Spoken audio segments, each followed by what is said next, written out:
The year was 1995, and Daniel was just 23 when his world turned upside down. Overnight, he became the father of 5 tiny infants. Quintuplets.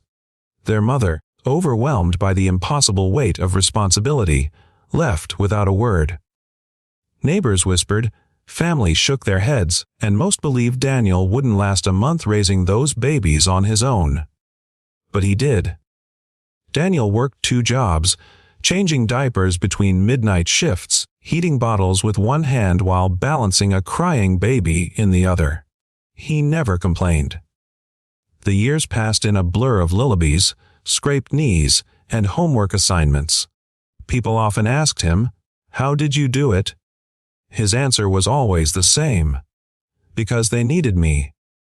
By the time the quintuplets turned 18, they were inseparable, 5 unique souls bound not just by blood, but by the unshakable love of their father. They thrived, graduated, and began their own lives, each carrying a piece of Daniel's sacrifice within them. And then, 30 years after that fateful night, came the letter. It arrived in a faded envelope with no return address, resting quietly in Daniel's mailbox. When he opened it, his hands trembled. It was from her, their mother. After 3 decades of silence, she wanted to see them. She wanted to explain. The children were hesitant, torn between anger and curiosity. But Daniel, with the same calm strength that had carried them all these years, said softly, "You deserve the truth, even if it hurts." The meeting was set in a small cafe on the outskirts of town. When she walked in, her face aged but her eyes familiar, time seemed to stop. She wept before she even spoke, and then the truth came out. One no one had expected. Back in 1995, she hadn't left because she didn't love them. She had been diagnosed with a terminal illness, told she had less than a year to live. The treatment available then was experimental, dangerous, and far away.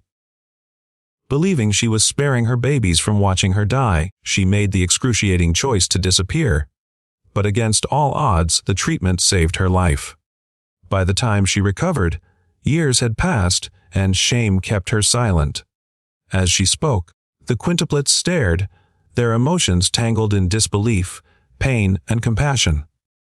But then something extraordinary happened.